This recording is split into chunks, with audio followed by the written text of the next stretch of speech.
আজকের এই ক্লাসে ক্লাস 9-এর সেকেন্ড ইউনিট টেস্ট বাংলা থেকে সাজেশন প্রশ্নপত্র তোমাদের সাথে আলোচনা করব। তোমরা এখানে সিলেবাস দেখে নাও। পাঠ্য থেকে রয়েছে কি সহায়ক পাঠ থেকে, ব্যাকরণ থেকে এবং নির্মিতি থেকে। চলে যাচ্ছে আজকের মূল আলোচনা। 1 নম্বর প্রশ্ন, সঠিক উত্তরটি বেছে নিয়ে লেখো। প্রথম প্রশ্ন দেখো 1 নম্বর, অজস্র চুলের চুমা অবিরত কোথায় ঝরে পড়ে? উত্তরে হিজলে, কাঁঠালে, জামে। 2 নম্বর প্রশ্ন, স্বামী বিবেকানন্দ মিস নোবেলকে পাঠ্যাংশে চিঠিটি লিখেছিলেন?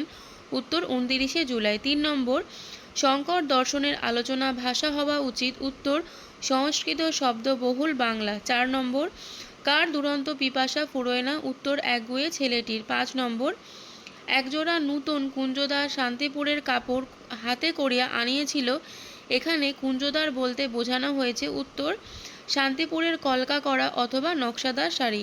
এখানে অপশানগুলো দেওয়া রয়েছে, আমি খালি উত্তর তোমাদের বলে দিচ্ছি, ভিডিওটা অনেকটা বড় হয়ে যাবে সেই কারণে। 6 নম্বর প্রশ্ন, স্বামীজি কাকে মা বা ধীর মাতা রূপে সম্বোধন করতেন? উত্তর সারাবুল। 7 নম্বর প্রশ্ন, এই দুই বিদেশি বস্তুর ন্যায় এই পদটি হলো? উত্তর লিখবে সমীপ্যবাচক সর্বনাম। তোমাদের এখানে সর্বনাম নির্ণয় করতে বলেছে। 8 নম্বর প্রশ্ন, যা কখনো বাসি হয় না তা হলো? উত্তর লিখবে দুঃখ। 9 নম্বর, পক্ষী সম্মেলনে গিয়ে হোটেলের কত নম্বর ঘরে করভাস ও শঙ্কু উঠেছিলেন? উত্তর লিখবে 71। 10 নম্বর, হিন্দি সাহিত্যের বঙ্কিম বলা হয়? উত্তর প্রেমচন্দ্রকে। 11 নম্বর, ঝাঁটা শব্দটি হলো? উত্তর লিখবে দেশি শব্দ। 12 নম্বর প্রশ্ন, মিশ্র বা সংকর শব্দের উদাহরণ হলো? উত্তর লিখবে ধন দৌলত। 13 নম্বর, দুর্লোক শব্দটির সন্ধি বিচ্ছেদ রূপ হলো? উত্তর লিখবে দ্বীপ যোগ লোক। 14 নম্বর, ধোঁয়াশা কোন শ্রেণীর শব্দ? উত্তর লিখবে জোর কলম শব্দ। 15 নম্বর, তব্য কোন শ্রেণীর প্রত্যয়? উত্তর লিখবে কৃত প্রত্যয়। এর পরবর্তী প্রশ্নগুলো হলো কম বেশি 15 শব্দের নিচের প্রশ্নগুলির উত্তর দাও। প্রথম প্রশ্ন 1 নম্বর, তোমাকে সেখানে একটু দাঁড়াইতেই হইবে, কাকে কেন দাঁড়াতে হবে? উত্তর দয়ালু ব্যক্তিকে তার দেওয়া পয়সাটাকে যাচাই করার জন্য দাঁড়াতে হবে। 2 নম্বর, একজন প্রকৃত সিংহের প্রয়োজন, কেন এই প্রয়োজন? উত্তর ভারতের নারীদের কল্যাণের জন্য একজন প্রকৃত সিংহের প্রয়োজন। 3 নম্বর, ফুরোয় না তার কিছুই ফুরোয় না, কি ফুরোয় না? উত্তর মাতৃভূমির প্রতি টান ও ভালোবাসা ফুরোয় না। 4 নম্বর, ধর্ম বদলালেই জাতির চরিত্র বদলায় না, কেন এরূপ বলেছেন লেখক? উত্তর বাঙালি হিন্দুরা সত্য শিব সুন্দরের প্রতিষ্ঠায় যারা বাধা দেয় তাদের বিরোধী, বাঙালি মুসলমানরাও একই কাজ করে, তাই লেখক আলোচ্য মন্তব্যটি করেছেন।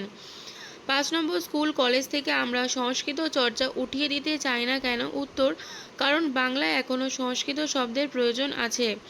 6 নম্বর, রাধারানীর বড় বালিকা পথিকের এই ধারণা কিভাবে হয়েছিল? উত্তর রাধারানীর গলার স্বর শুনে পথিকের এই ধারণা হয়েছিল। 7 নম্বর, ম্যালি ফাউল পাখিরা তাদের বাসায় কত ডিগ্রি তাপমাত্রা বজায় রাখে? উত্তর 78 ডিগ্রি তাপমাত্রা বজায় রাখে। 8 নম্বর, জাদুকর অর্গাসের প্রকৃত নাম কি ছিল? উত্তর ডেমিনগো বার্তেলেমে সারমিয়েন্তো। 9 নম্বর, করভাসের মূল্য হিসেবে অর্গাস শঙ্কুকে কত মূল্য দিতে চেয়েছিলেন? উত্তর 10,000 এসকুডো। 10 নম্বর, অর্ধ তৎসম শব্দকে ভগ্ন তৎসম শব্দ বলা হয় কেন? উত্তর কারণ অর্ধ তৎসম শব্দের মূল উচ্চারণ সরে গেছে বলে এদের ভগ্ন তৎসম শব্দ বলা হয়। 11 নম্বর, যোগ রূঢ় শব্দ কিভাবে বোঝায়? উত্তর প্রকৃতি প্রত্যয়গত অর্থের মধ্যে একটি বিশেষ অর্থে প্রসিদ্ধ। 12 নম্বর, নোটে গাছটা বুড়িয়ে ওঠে কথার ভাবার্থ কি? উত্তর নোটে গাছটা বুড়িয়ে ওঠে বলতে মানুষের শৈশব থেকে বার্ধক্যে উপনীত হওয়াকে কবি বুঝিয়েছেন। 13 নম্বর, আকাশের 7টি তারা কবিতায় কোন কোন গাছের উল্লেখ রয়েছে? উত্তর কামরাঙা, হিজল, কাঁঠাল, জাম, ধান, কলমি, সর ও বট গাছের উল্লেখ রয়েছে। 14 সর্বনামের বিশেষণ ও সর্বনামীয় বিশেষণে কি আলাদা? উত্তর হ্যাঁ আলাদা।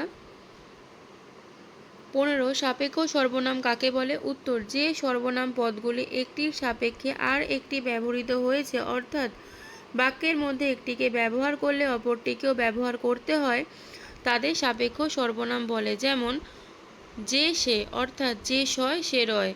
এরপরে প্রশ্নগুলো দেখো। 3 নম্বরে নিচের যে কোনো একটি প্রশ্নের কম বেশি 60 শব্দের উত্তর দাও। এখানে তোমাদের একটাই প্রশ্ন লিখতে হবে, কিন্তু তোমাদের 3 থেকে 4টে প্রশ্ন আমি দেখিয়েছি, তোমরা দেখে নাও। 1 নম্বর প্রশ্ন, কেশবতী কন্যা যেন এসেছে আকাশে, পংক্তিটি ব্যাখ্যা করো। উত্তরটা দেখে নাও। আমি উত্তর বলছি না, কারণ ভিডিওটা অনেকটা বড় হয়ে যাবে, সেই কারণে। 2 নম্বর প্রশ্ন, রাধারানী গল্প অবলম্বনে পথিক চরিত্রটির পরিচয় দাও। দেখো এখানেও তোমরা উত্তরটা দেখে লিখে নাও। 3 নম্বর প্রশ্ন দেখো, তাহারা দরিদ্র কিন্তু লোভী নয়, তাহারা বলতে কাদের কথা বলা হয়েছে, কথাটির অর্থ বুঝিয়ে দাও। উত্তরটা তোমরা দেখে নাও। 4 নম্বর প্রশ্ন, ফুরোয় না সে একগুঁয়েটা দুরন্ত পিপাসা, কোন পিপাসাকে কেন দুরন্ত বলা হয়েছে? দেখো উত্তর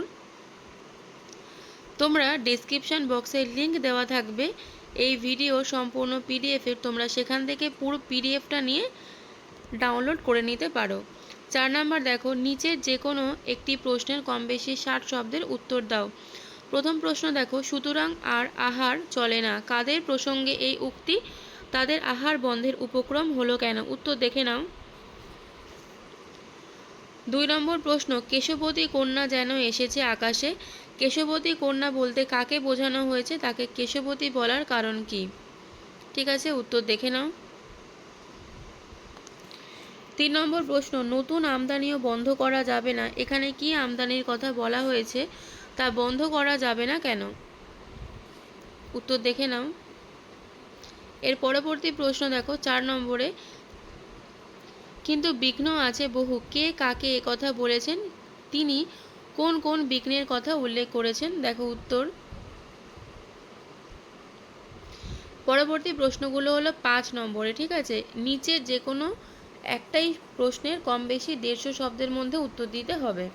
তো প্রথম প্রশ্ন কি বলেছে? 1 নম্বর, আকাশে 7টি তারা কবিতায় কবির দেখা বাংলা রূপ নিজের ভাষায় বর্ণনা করো। 2 নম্বর প্রশ্ন হচ্ছে, পৃথিবীর কোনো পদ এই কন্যারে দেখেনি কো, এখানে কোন কন্যার কথা বলা হয়েছে? পৃথিবীর কোনো পদ তাকে দেখেনি কেন? ঠিক আছে, উত্তর দেখে নাও। 3 নম্বর প্রশ্ন, নেভে না তার যন্ত্রণা যে, দুঃখ হয় না বাসে, এখানে যার যন্ত্রণার কথা বলা হয়েছে তার যন্ত্রণা কেন নেভে না, দুঃখ হয় না বাসি বলতে কি বোঝানো হয়েছে? দেখো উত্তরটা।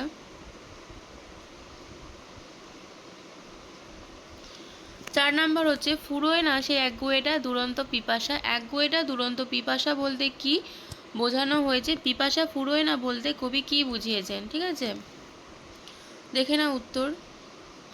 6 নম্বর হচ্ছে, নিচে যে কোনো একটি প্রশ্নের কম বেশি 150 শব্দের মধ্যে উত্তর দাও। প্রথম প্রশ্ন, চিঠি রচনা অবলম্বনে স্বামী বিবেকানন্দের স্বদেশ ভাবনার পরিচয় দাও। 2 নম্বর কি আছে? নব নব সৃষ্টি প্রবন্ধে সংস্কৃত ভাষাকে আত্মনির্ভরশীল বলেছেন কেন? বর্তমান যুগে ইংরেজি ও বাংলা ভাষা আত্মনির্ভরশীল নয় কেন? ঠিক আছে, উত্তর দেওয়া রয়েছে, দেখে লিখে নাও। 3 নম্বর, ধর্ম বদলালেই জাতির চরিত্র বদলায় না, নব নব সৃষ্টি রচনা থেকে এ কথার সত্যতা বিচার করো। উত্তর দেখে নাও। 4 নম্বর প্রশ্ন দেখো, চিঠি রচনা অবলম্বনে স্বামী বিবেকানন্দের স্বদেশ ভাবনার পরিচয় দাও। এর পরবর্তী প্রশ্নগুলো হলো, নিচের যে কোনো একটি প্রশ্নের কম বেশি 150 শব্দের উত্তর দাও। 7 নম্বর প্রশ্ন দেখো, 7 নম্বরের 1 নম্বরের প্রশ্ন, করভাস যে এখন সাধারণ কাকের থেকে নিজেকে আলাদা রাখতে চায় তার স্পষ্ট প্রমাণ আজ পেলাম, কোন ঘটনায় বক্তা এই প্রমাণ পেয়েছিলেন? দেখো উত্তর। 2 নম্বর প্রশ্ন দেখো,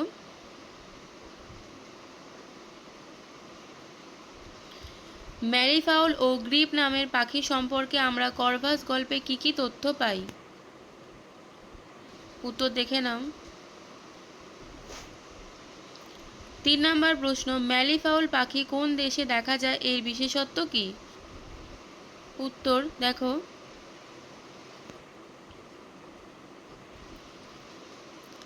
4 নম্বর প্রশ্ন, করভাস গল্প অনুসারে করভাসের মানব সুলভ বুদ্ধিমত্তার পরিচয় দাও। উত্তর দেখো।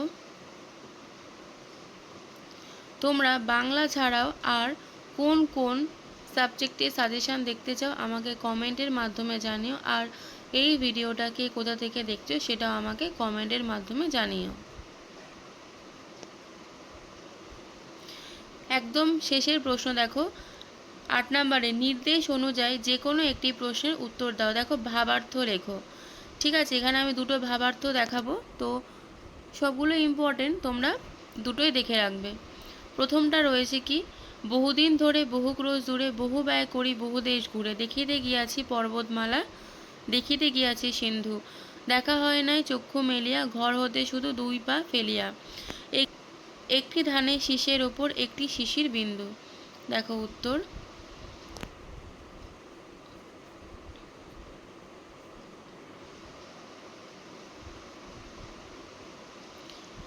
এরপর দেখো 2 নম্বরে ভাবার্থ।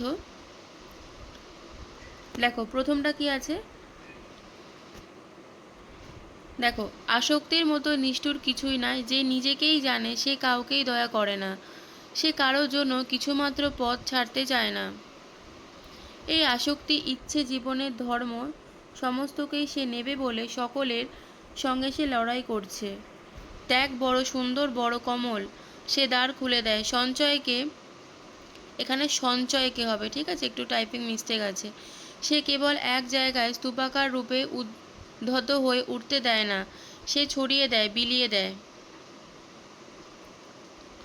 উত্তর দেখে নাও।